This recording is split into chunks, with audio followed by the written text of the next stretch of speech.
بسم اللہ الرحمن الرحیم۔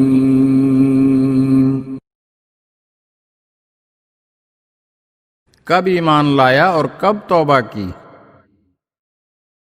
امام محمد باقر علیہ السلام روایت کرتے ہیں کہ ایک یہودی لڑکا جناب رسول اکرم صلی اللہ علیہ وآلہ وسلم کی خدمت میں حاضر ہوا کرتا تھا، اور وہ آپ صلی اللہ علیہ وآلہ وسلم کی شفقت سے مانوس ہو گیا تھا۔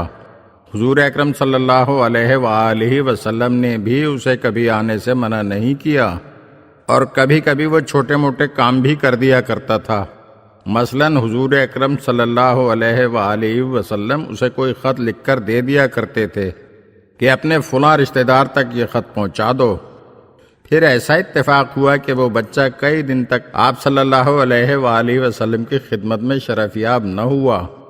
آپ صلی اللہ علیہ وآلہ وسلم نے اس کے متعلق دریافت فرمایا تو پتہ چلا کہ وہ بہت بیمار ہو گیا ہے اور مرنے ہی والا ہے، تو فوراً ہی آپ صلی اللہ علیہ وآلہ وسلم اپنے چند اصحاب کو ساتھ لے کر اس کی عیادت کرنے پہنچ گئے۔ اللہ تعالیٰ نے حضور اکرم کو یہ خصوصیت عطا فرمائی تھی کہ آپ صلی اللہ علیہ وآلہ وسلم جس سے بات کرنا چاہتے تھے تو وہ جواب ضرور دیتا تھا، چاہے اس پر حالت سکرات ہی کیوں نہ طاری ہو۔ آپ صلی اللہ علیہ وآلہ وسلم نے اس کا نام لے کر پکارا تو بچے نے آنکھیں کھول دیں اور عرض کیا، لبیک یا ابا القاسم۔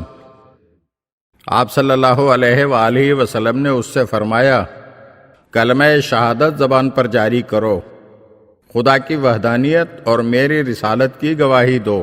بچے نے اپنے باپ کی طرف نظر کی اور خاموش ہو گیا۔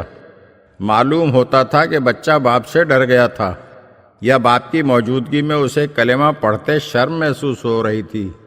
آپ صلی اللہ علیہ وآلہ وسلم نے دوبارہ بچے سے فرمایا، کلمہ شہادتین پڑھو۔ اس مرتبہ بھی بچے نے باپ کی طرف دیکھا اور زبان سے کچھ نہ کہا۔ آپ صلی اللہ علیہ وآلہ وسلم نے تیسری مرتبہ پھر بچے سے فرمایا، کلمہ شہادتین پڑھو۔ بچے نے اس مرتبہ بھی اپنے باپ کی جانب نظر کی تو آپ صلی اللہ علیہ وآلہ وسلم نے فرمایا، اگر تو چاہتا ہے تو کلمہ پڑھ لے، ورنہ منہ بند رکھ۔ بچے نے فوراً کہا، اشہد ان لا الہ الا اللہ واشہد ان محمد رسول اللہ۔ میں گواہی دیتا ہوں کہ اللہ کے علاوہ کوئی معبود نہیں اور محمد صلی اللہ علیہ وآلہ وسلم اللہ کے رسول ہیں۔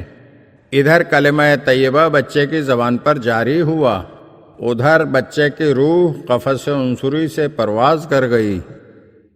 رسول خدا صلی اللہ علیہ وآلہ وسلم نے اس کے باپ سے فرمایا، یہ بچہ اب ہمارا ہے، تمہارا اب اس سے کوئی واسطہ نہیں۔ آپ صلی اللہ علیہ وآلہ وسلم نے اپنے اصحاب کو حکم دیا کہ وہ اسے غسل و کفن دیں۔ اصحاب رضوان اللہ علیہم نے اس بچے کو غسل و کفن دیا، اور رحمت للعالمین صلی اللہ علیہ وآلہ وسلم نے اس کی نماز جنازہ پڑھائی، اور نماز جنازہ کے بعد آپ صلی اللہ علیہ وآلہ وسلم نے فرمایا، اللہ کا شکر ہے کہ اس نے میری وجہ سے ایک انسان کی رہنمائی فرمائی اور اسے آتش دوزخ میں جانے سے بچا لیا۔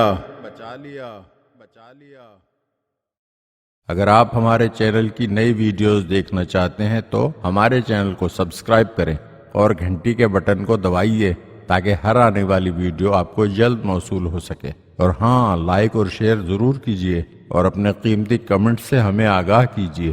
شکریہ۔